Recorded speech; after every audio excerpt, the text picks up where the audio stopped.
Hey everybody, welcome back to my channel. I hope you are all doing well today.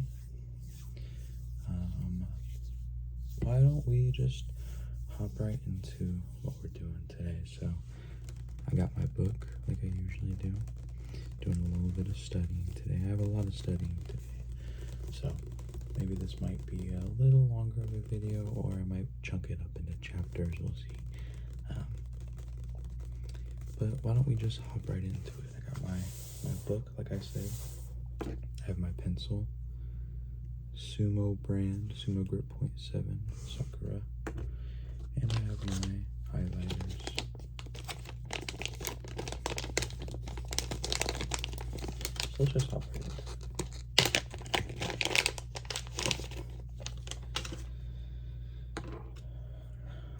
Let's go with yellow. I don't usually use yellow. I don't really like yellow as a highlighter, but I think it's a cool change of pace. So let's see.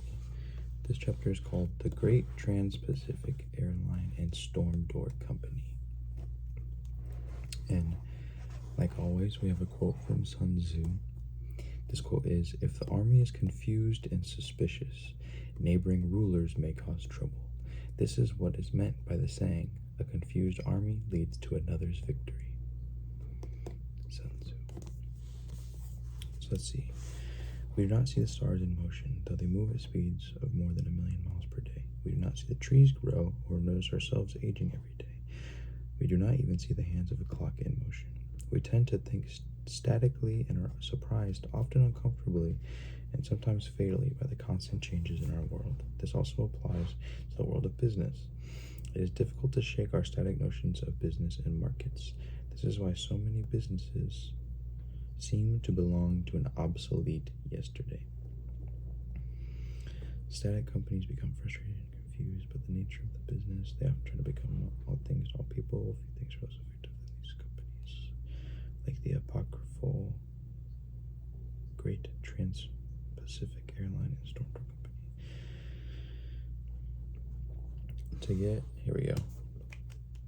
To get effective new ideas for your business, you must know what your business is and what it should be. Only by knowing these things can you apprehend the changing business world.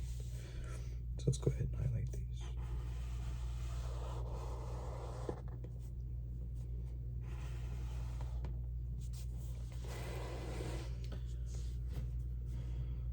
What is your business? On the face of it, nothing may seem simpler or more obvious than to know what a company's business is.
When inflation changed people's attitudes towards life insurance and savings, the insurance companies had the resources, marketing, and financial expertise to retain customers. What they lacked was the ability to see the changes in the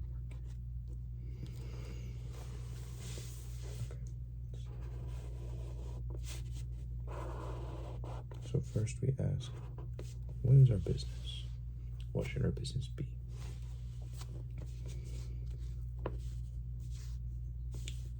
Define and organize your business.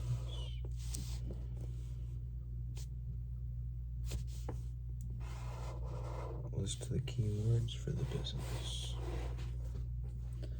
And then we have a list of keywords. Product being hardback books, softback books, floppy disks, cassettes, electronic networks. Functions being information, entertainment, education, training, resource. Markets being libraries, bookstores, universities, industry, military. Technology being print, electronic, audio, modular, video. Services being professional discounts, book clubs, newsletters, seminars, information services. And then mix and match your products, markets, functions, services, and technologies in various ways. So we'll say mix and match your products, markets, functions, services, and technologies.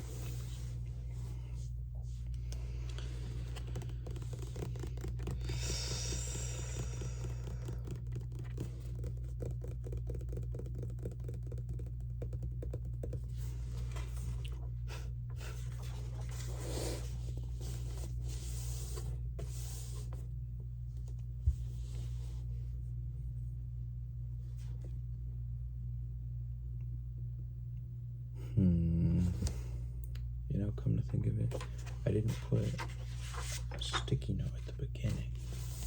If you guys are new here, I like to sticky tab my chapters with these black sticky notes, and I can get pretty particular about it. So let me just line this up real quick.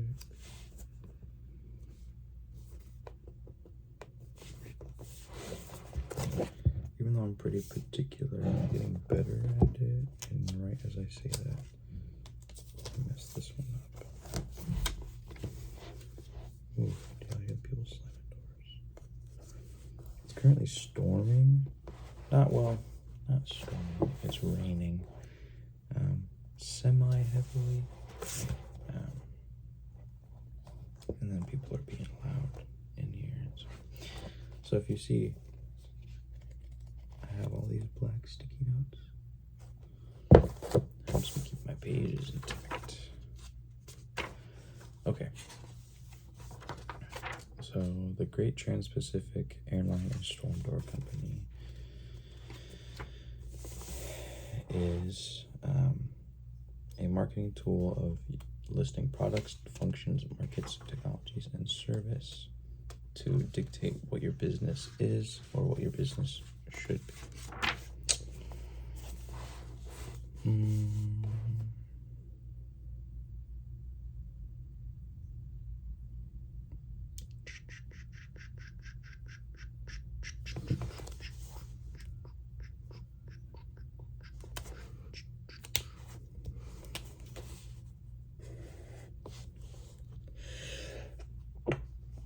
Oh, excuse me.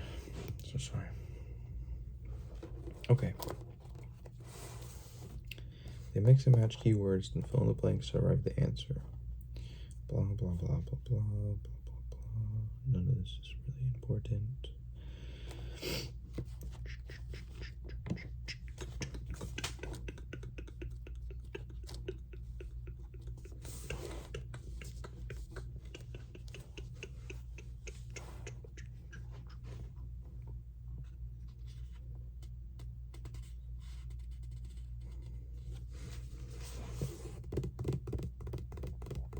Okay, here we go. In the summary section, think of your business as a pot with two handles. One handle represents the nature of your business today. The other represents what your business will be in the future. To hold the pot steady, you have to grasp both handles by asking, what is the nature of my business and what should my business be?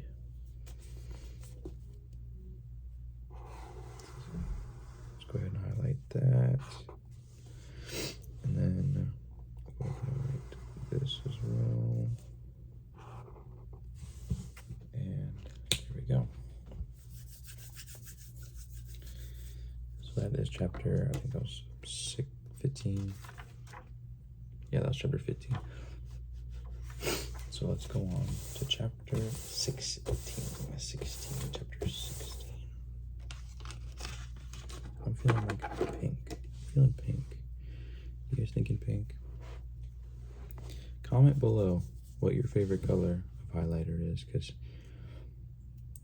I think honestly, I'm pretty standard pink and blue. I feel like pink and blue was always a thing, where I'm from at least. But I got this highlighter pack as a gift for my birthday, and it's got like this teal green in it, like this teal green.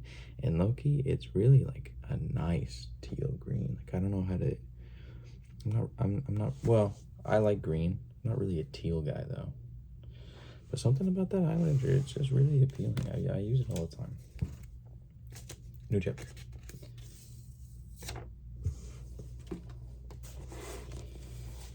New chapter. This one is called Future Fruit. A little interesting of a name. I bet this one's going to be about, if you plant a seed, in 20 years it will be a fruit. So prepare your business to make money. Just for the record, guys, if you've been watching since, if this is your first video, you might not know. If you've seen the other videos on my channel, you'll know that I am not a business major. But I've been reading this book for a business class, and it just so happens, I thought it was really interesting. I wanted to share it with you guys. So, yeah, that's all. So this one's called Future Fruit. The Sun Tzu quote at the beginning of this is, "In peace, prepare for war. In war, prepare for peace." Okay. One thing is certain. We are all traveling towards the future at 60 minutes per hour, no matter who we are or what we do. And we are all going to arrive there no matter what. The first scratch on a new car is a stinging little reminder of how the inevitability of a coming future. The first scratch on a new car is a stinging little reminder of the inevitability of a coming future. I think I slipped a how in there. Let me get some water. Okay. What is the future of your business? How can one prepare for it? All human experience is expansive and omnidirectional, including the future. Because the future is not linear, you cannot prepare for it with one single plan. To harvest profits in the future, you should have several alternative plans based on improbable as well as probable future events. Think of future profit as future fruit. Having only one scenario is planting one strawberry instead of a whole field of possible strawberries. Scenarios, like strawberries, may spoil. If you only have one scenario and it spoils, you have a problem. 1973, the world was hit by an oil shortage, blah, blah, blah. Oil companies were caught with their pants down. Interesting. Except the Royal Dutch Shell Company. They had realized the improbable events. Well, let me before that. Let's see. Let me highlight. If you have only one scenario and it spoils, you have a problem. So let's highlight that. Get out of the way. They prepared several different future scenarios, from boom to bust, blah blah blah, period of extreme growth. In fact, did follow the soil shortage.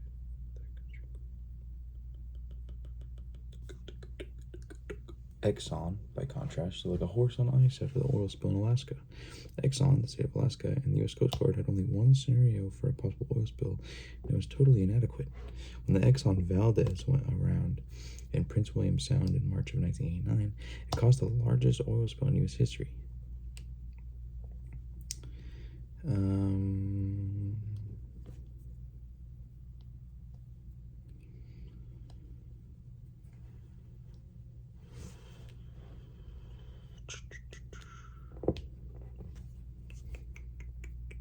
Okay, so Exxon didn't plan for an oil spill of that size. Therefore, Exxon's strawberry spoiled. That was their one scenario. Okay, I see. When you think into the future, your forward-looking and backward-looking thinking combine like two twists of rope, entwine inextricably around each other. Therefore, when you think about the future of your business, you also force yourself to think about what is happening in your business now and what has happened in the past. Let's highlight your forward-thinking and backward looking, thinking, combine like twists of rope, entwine inextricably around each other.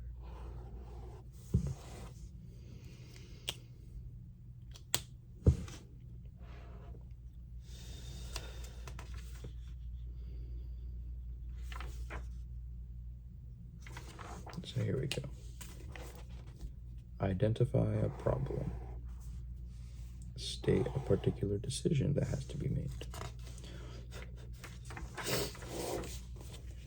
Identify the forces that have an impact on the decision. Build 4 or 5 scenarios based on those principal forces.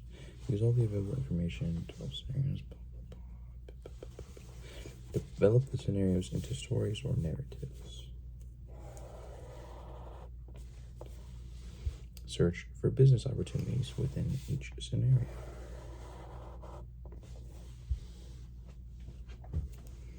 Suppose you are worried about future competitive trends in your business. A particular decision has to be made. You can now build 4 or 5 scenarios. Each of the scenarios, blah, blah, blah. What future scenarios might a gasoline service station owner describe?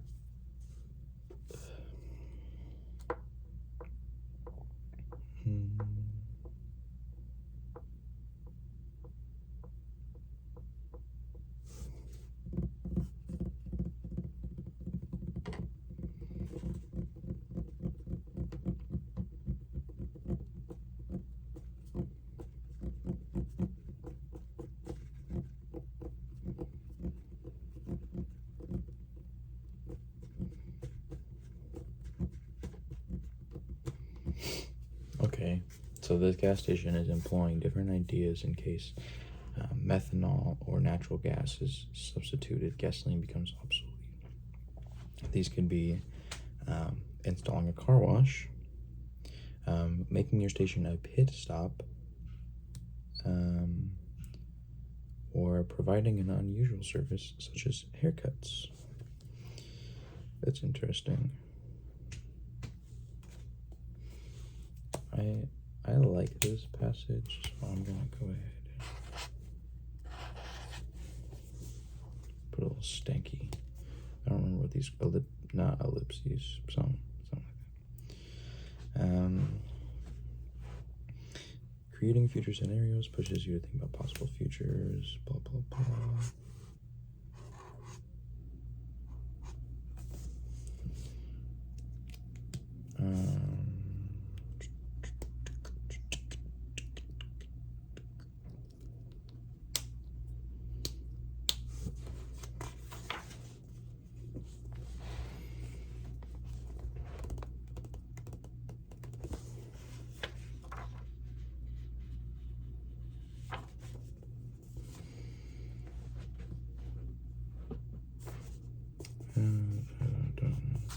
A lot of example.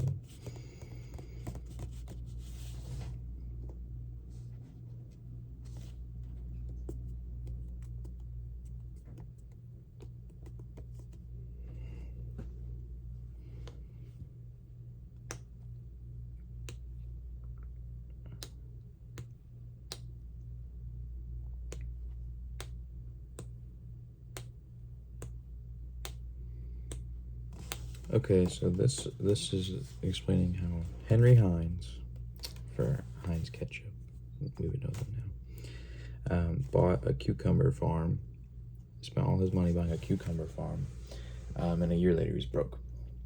So to come back, he came up with 57 different varieties for several different scenarios, strategies, and products in good times and bad. Since he took his bracketed set of opportunities from his future scenarios, he became one of the first to endorse the Federal Pure Food and Drug Act, an unpopular stance in the food industry at the time. Blah, blah, blah. He developed a model factory instead of a sweatshop.